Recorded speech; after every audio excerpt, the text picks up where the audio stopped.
What is up guys, this is Pathuraj. I hope you guys are doing great. Now you see this PC behind here, the Corsair 4000D. So I built a PC except that it doesn't have a GPU inside of it.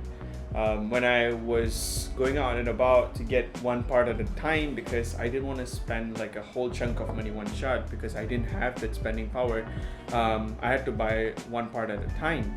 And after I got everything, the one thing I could never secure is the GPU, because we all know what the situation is like, because number one, scalpers are pretty much hiking the price to an all-time high, where a 2,800 ringgit GPU is right now priced at 6,000 ringgit, and you can do the math.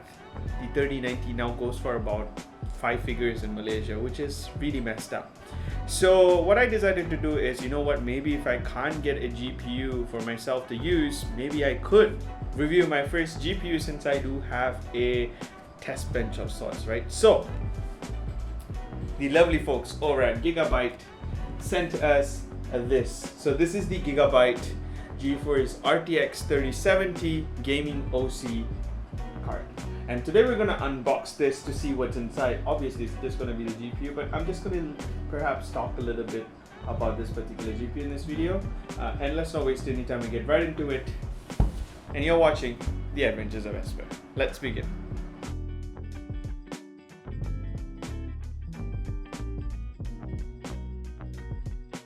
Okay, so when you look at the box, let me get the focus of it. Does it focus? Okay, there it is. So when you look at the box, you pretty much have the I logo, because this is the Eagle series if I'm not mistaken, and you have the RTX 3070 written here with the NVIDIA logo, and then you have the Gigabyte logo on top, and you have pretty much all the features that comes along with this particular GPU in this card. Now on the back you do have key highlights of what this particular NVIDIA GPU from Gigabyte is capable of. So you'll see a lot of Gigabyte centric features, such as the WindForce system, which is their own cooling system for their GPU that uses a triple fan setup, and it has a metal backplate for protection. It supports RGB Fusion 2.0 for people who love RGB and want RGB in their system. Then you're looking at it.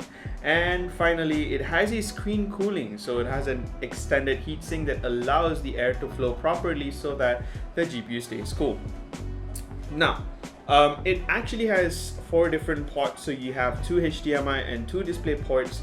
So that means you can actually pretty much hook up this baby to a really good monitor. Like, case in point, this is the Acer Predator X27 that runs on 4K 120Hz. So technically, you can run this. So let's unbox it. It's going to be pretty simple, fairly simple. Once you do open up, you're obviously going to get a black box. Let's upside down. There we go. Let's just put this aside. Once you do open this up, I'm sure you're going to have some documentation. We have this one. So this is like some sort of certificate of sorts. So inside of here we do have your register your warranty, because this particular graphics card comes with like 4 years of warranty, and you can even get extended support for your GPU.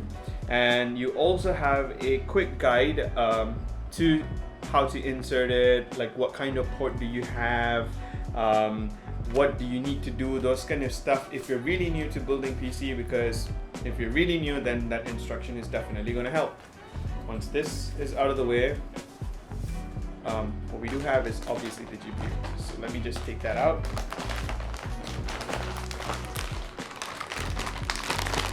Hear that sound. Satisfying. Okay, so let me just put this back inside the box. Keep it aside. And there we go. The GPU all in its glory. There we go. Look at that. We'll say hello to this GPU. That is one gorgeous card, in my opinion. So one of the things that I really wanted to do, or wanted to go for my particular PC build, is that I wanted an all black, or that has a shades of black of sorts, so that I can fit into the noir project, because I'm doing an all black PC setup with no RGB for that matter. And this one definitely fits into the setup really nice and well. Unfortunately, there isn't any plastic to peel it off because it's already been opened up. So as I mentioned earlier, you do have your 3 fan setups right here. This is obviously going to connect to the motherboard, so you have your PCIe, and then you have the PSU port here. So unlike any other GPU which has 16 pins, right? So this one uses about 8 and a 6-pin setup, so which means you might have to adjust your cable accordingly to make sure that this gets powered up. And obviously on the insides you can see the heat sink.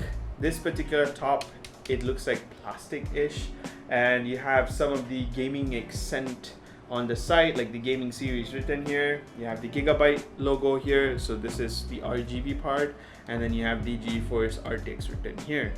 So we do have the ports on the back so that you have to make sure that it aligns in the case. So that's basically it, because it's as simple as that. Unfortunately, we don't have any NVLink bridges on the 3070 this time around, and Nvidia ditched that for the 3070 and the 3080. So the NVLink is only available on the 3090 cards. So pretty much what you're gonna do is you're gonna run just a single card. So instead of using the Turing architecture, this one uses the Ampere architecture. Now a little bit of the specification, obviously this is an Nvidia card obviously, and it uses the 2nd generation RT cores, and we have a 3rd generation Tensor core that's powered by the RTX 3070. And under the hood what we do have is 8 gigs of RAM with a 256 gigs of memory interface, a WindForce 3X cooling system that I mentioned earlier. You have RGB Fusion 2.0 for your RGB capabilities.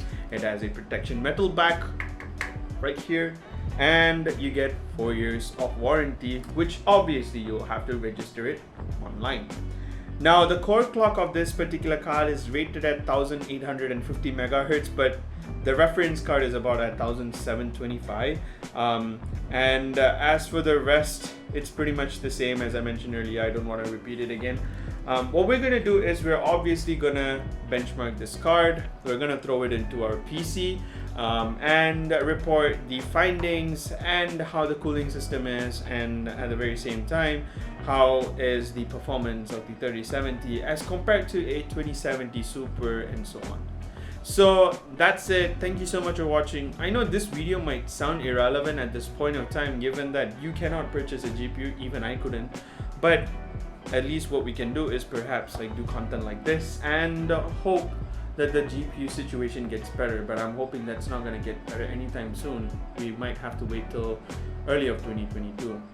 So which means once I return this back to Gigabyte, chances are my PC is gonna not have a GPU at all. So but anyway, thank you so much for watching this video. If you really like this video, give us a thumbs up.